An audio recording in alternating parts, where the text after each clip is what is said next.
ଧଳା ହଳଦିଆ ନାଲିଆ କାଳିଆ ବିଭିନ୍ନ କଲର୍ର। ଆଜ୍ଞା ଏଠି ଆମର ଶରଣ ହେବାରେ ମାତ୍ର 6 ବର୍ଷ ଆଜ୍ଞା 2026 କି 6 ବର୍ଷ ବାବାଙ୍କର ମାଳିକା ଉପରେ ବହୁତ ଅଗାଧୀୟ ପାଣ୍ଡିତ ଆମେ ଯେତିକି ଜାଣିଛୁ। ଇଏ ମାଳିକା ଉପରେ କ'ଣ ଇଏ ବିଭିନ୍ନ ଦଳକୁ ବୁଲୁଥିଲା ତ।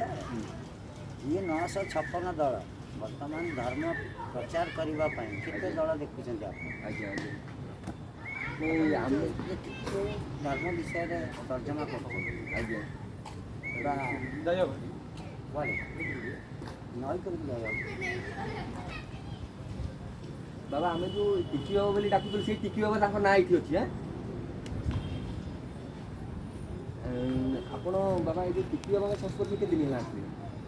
ମୁଁ କ'ଣ ତା ସମ୍ପର୍କରେ ଆସିବି? ସେମାନେ ସିଏ ଆସିଛନ୍ତି ଆମ ଆପଣ କେତେ ବର୍ଷ? 6 ବର୍ଷ ହେଇଗଲାଣି ନାଇଁ? 6 ବର୍ଷ ହେଲା ଆମ ପାଖରେ ବାବାଜୀ ହବ। ଆଚ୍ଛା ହଁ ସେ ମୋତେ ବି କହୁଥିଲେ ଆମେ ତ ଗାଁରେ କଥା ହଉ ବେଳେବେଳେ ସେ କହନ୍ତି ମୁଁ ଏକଦମ ଗୁରୁ କ୍ଷେତ୍ରରେ ରହିଯିବି ଆଉ ଏତେ ବୁଲାବୁଲି କରୁଛୁ ବହୁତ ଫିଟ୍ ଥିଲେ ଆଉ ବୁଲାବୁଲି କରୁଛି ଆଉ ପାରୁନି। ସିଏ ନୃସିଂହ ଥିଲାବେଳେ ତାକୁ କହୁଥିଲା ମୁଁ ଦୀକ୍ଷା ନେବି ନୃସିଂହ ମନା କଲେ। ଆଜ୍ଞା କହିଲେ ନାଇଁ ତୋର ଧାଡ଼ି ଗାଡ଼ି ନାହିଁ ତୁ ରହିପାରିବୁନି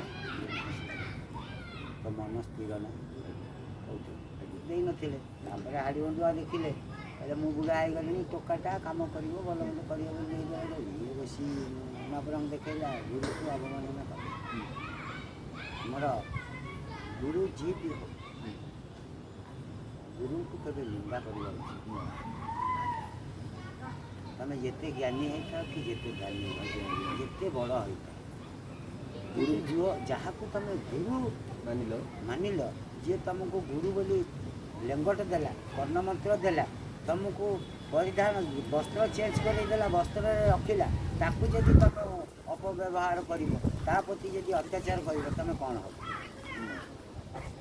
ଗୁରୁଦ୍ରୋହୀ ହେଇଯିବା କଥା। ହେଉଛି ଆଚ୍ଛା ବର୍ତ୍ତମାନ ଏଇ ଯେଉଁ ଆମର କ୍ଷେତ୍ରର ଯାହା ସବୁ ନୀତି ନିୟମ ଅଛି ସେ ସବୁ ନୀତି ନିୟମକୁ ମାନିକି ସେ ବାବା ଏବେ ଚାଲିଛନ୍ତି।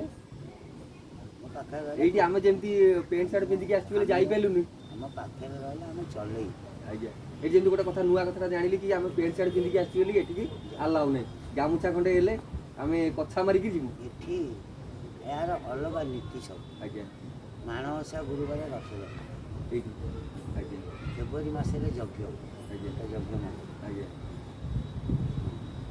ପ୍ରତ୍ୟେକ ବର୍ଷ ଯଜ୍ଞ ହେବ 5 ବର୍ଷକୁ ଥରେ ମହାଯଜ୍ଞ ହେବ। ଆଜ୍ଞା ଯେଉଁଟା ଅବଧୂତ ମେଳା ଦିନରେ ରାତିରେ ଭୋଗ ଚାଲିବ 5 ବର୍ଷକୁ ଥରେ ମାନେ ସବୁ ବର୍ଷ ଦାସ ହେବ ଯଜ୍ଞ ହେବ ସବୁକିଛି। ଆଜ୍ଞା ଜଗନ୍ନାଥ ମନ୍ଦିରରେ 12 ମାସରେ 13 ପର୍ବ ଆଜ୍ଞା କିନ୍ତୁ ଆମର ଏଠି 12 ମାସରେ 16 ପର୍ବ। ତାମାନେ ଆମେ ଯେଉଁ କହୁ ଓଡ଼ିଆଙ୍କର 12 ମାସରେ 13 ପର୍ବ ଏଇଠି ଗୋଟେ ଆମେ ବ୍ୟତିକ୍ରମ ଦେଖିଲେ ନିହାତି 16ଟା ପର୍ବ ନାଇଁ? 16 ପର୍ବ କିଏ ଫେରେ ଓଲଟା ତମର ଏଇଟା କ'ଣ ଚାଲିଛି? ଏବେ ଜ୍ୟେଷ୍ଠ ମାସ ଆମର ଚାଲିଛି କାର୍ତ୍ତିକ ମାର୍ଗଶିର ମାସ ଚାଲିଛି। ଆପଣଙ୍କର ମାର୍ଗଶିର ଏଇଟା ପୌଷ ଚାଲିବ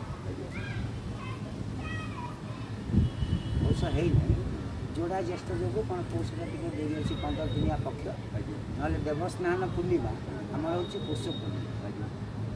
ଆଚ୍ଛା ଏ ପର୍ବପର୍ବାଣି ତ ଏଇ କଥା ଆମେ ଜାଣିବେ କିନ୍ତୁ ନୀତିକାନ୍ତି କିଛି ଡିଫରେନ୍ସ ଅଛି କି? କିଛି ନାହିଁ ସେମ୍ ଯେମିତି ଯେଉଁଠି ଆମେ ଦେବାଦେବୀଙ୍କ ପାଖରେ ଯେମିତି ପୂଜା ଅର୍ଚ୍ଚନା ସବୁବେଳେ 108 ଜାଗାରେ ଭୋଗ ଲାଗେ। ଏଇଠି ଆମର ସନ୍ଧ୍ୟାବେଳେ ଯେମିତି ମନ୍ଦିରକୁ ଆଳତି ଏଇସବୁ ଚାଲିଛି ତା ଭିତରେ ଅଶେଷ ଠାକୁର ହଁ ଗୁରୁ କ୍ଷେତ୍ର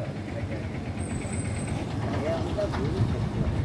ଆମେ ଗୋଟେ କଥା ବାବା ଶୁଣିଛୁ କି ସବୁର ବଳିର ଶେଷ ଏ ଗୁରୁ କ୍ଷେତ୍ରରୁ ବାହାରିକି ହେବ ବୋଲି ଏମିତି ଗୋଟେ ଲେଖା ଅଛି ନାଇଁ?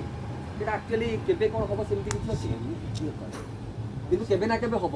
ସେମିତି ଯିଏ କହିଦେବ ଆଜ୍ଞା ସେ ତ ମହାପୁରୁଷ ହେଇଯିବ। ହଁ ସେ ଦିବ୍ୟ ଦଶଟା ହେଇଯିବ ସେ ତ ମହାପୁରୁଷ ଭବିଷ୍ୟତକୁ ଦେଖିଦେଲା। ଆମେ ଯେଉଁ ଶୁଣା କଥା ଗୁଡ଼ାକ ଶୁଣୁଛେ ନାଇଁ ସେ ନିଜେ ସିଦ୍ଧ ସାଧୁମାନେ ଯୁଗ ଯୁଗ ତପସ୍ୟା କରି ସିଦ୍ଧି ଲାଭ କରିଥିଲେ ସେମାନେ ବି ଅନ୍ତ ପାଇନାହାନ୍ତି। ଥିବା ଲୋକ ଆମେ କେତେ ଦିନ ସେବା କରୁ କ'ଣ ଲାଭ ପାଇବୁ?